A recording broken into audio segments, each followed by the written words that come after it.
जी अस्सलाम वालेकुम। ईरान का सबसे बड़ा वेपन क्या है? Atom bomb, nuclear power weapons?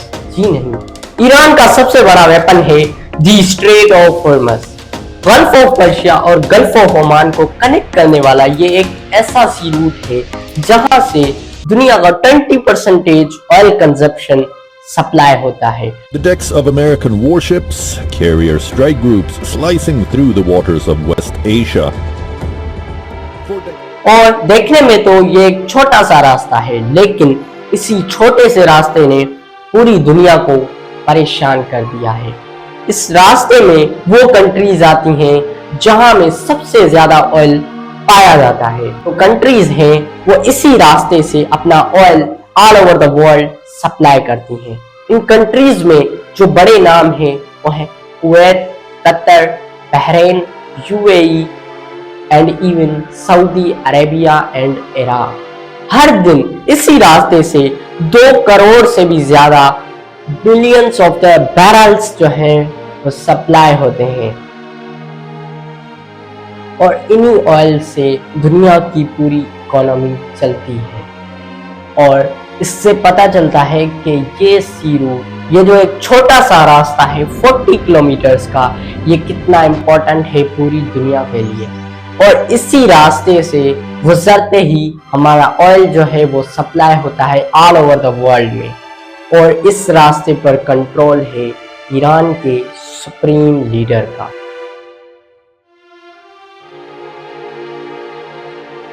और इसीलिए जब अमेरिका ने ईरान पर हमला किया, The export version of this powerful weapon. Beijing has the time to react. In large numbers, these missiles could. तो ईरान बार बार अमेरिका को ये कहता रहा कि अगर तुमने हमला नहीं रोका तो हम दी स्ट्रेट ऑफ हॉर्मज को बंद कर देंगे। और इसको बंद करने से दुनिया की पूरी इकोनॉमी कोलैप्स हो सकती है। और यही हुआ।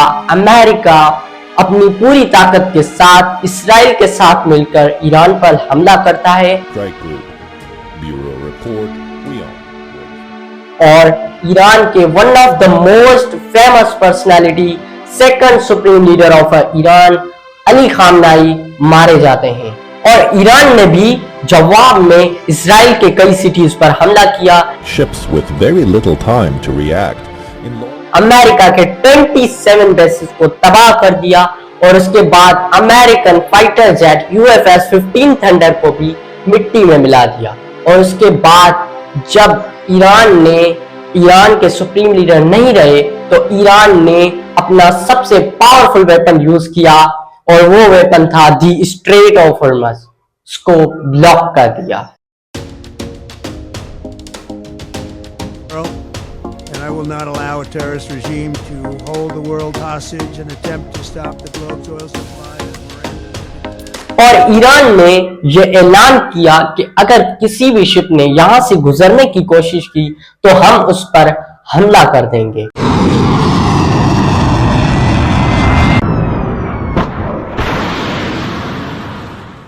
और स्ट्रेट ऑफ हॉर्मज में ही काफी जो बड़ी बड़ी शिप्स थी वो फंस चुकी हैं और इसी वजह से पूरी दुनिया की इकोनॉमी कोलैप्स हो चुकी है और वो गिरती हुई नजर आ रही है।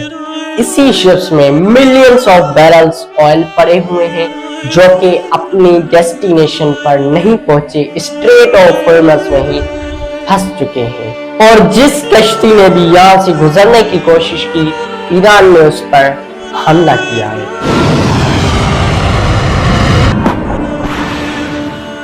और अभी ईरान ने एक ऑफर भी दिए कि अगर कोई भी शिप यहाँ से गुजरना चाहती है तो वो अपने मुल्क से और इजराइल के जो एम्बेसडर्स हैं उनको बाहर निकाल के वो जा सकती है, स्ट्रेट ऑफ हॉर्मज से गुजर सकती है। लेकिन ये कोई पहली बार नहीं हुआ कि किसी मुस्लिम ममालिक ने, किसी मुस्लिम लीडर ने स्ट्रेट ऑफ हॉर्मज को बंद किया या ऑयल को अपना एज अ वेपन यूज किया। 50 साल पहले, आज से 50 साल पहले एक और भी मुसलमान लीडर था जिसने इस ऑयल को एज अ वेपन यूज किया था और पूरी दुनिया उसके आगे झुक गई थी। और वो मुसलमान लीडर था सऊदी अरेबिया का बादशाह शाह फैसल। जब अमेरिका और इजराइल ने मुसलमानों के खिलाफ जंग छेड़ दी तो बिल्कुल आज की तरह शाह फैसल ने ऑयल को बंद कर दिया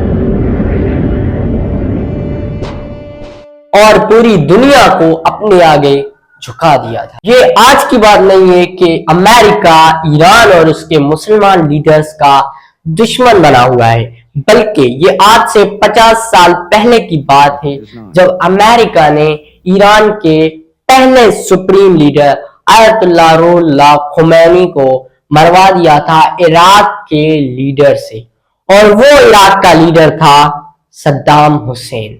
इस जंग में काफी मुसलमान सिविलियन सोल्जर्स मारे गए थे। We're in Iraq in 1979. Leave the room. And so he begins reading out names.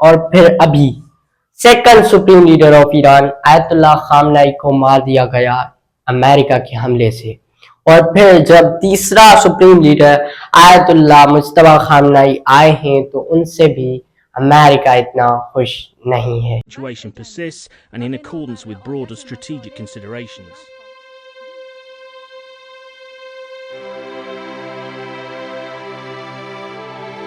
और अब अमेरिकन प्रेसिडेंट डोनाल्ड ट्रंप ये कहता है कि अगर ईरान ने स्ट्रेट ऑफ हॉर्मज़ को अनब्लॉक नहीं किया तो वो ईरान पर एक बड़ा हमला करेगा। And I will not allow a terrorist regime to hold the world hostage and attempt to stop the globe's oil supply. And if Iran does anything to do that, they'll get hit at a much, much harder level. They'll never be able to recover. Never.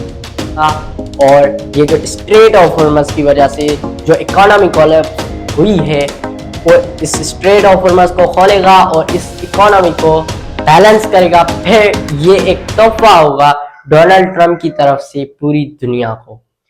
और फिर अभी पहली statement जो है जारी हो चुकी है सैयद मुज्तबा खामनाई की, and he gave no indication as to the state of his health. There have been some reports saying that he was injured in the attack. जिसमें वो ये कहते हैं कि हम तब तक ये जंग नहीं रुकेगी, तब तक हम सरेंडर नहीं करेंगे जब तक हम आयतुल्लाह खामनाई का बदला नहीं लेते, और जो स्कूल में मिनाब में जो लड़कियां शहीद हुई हैं उनका हम बदला नहीं लेते, तब तक हम सरेंडर नहीं करेंगे। ईरान जो है वो सरेंडर नहीं करेगा। Let's see.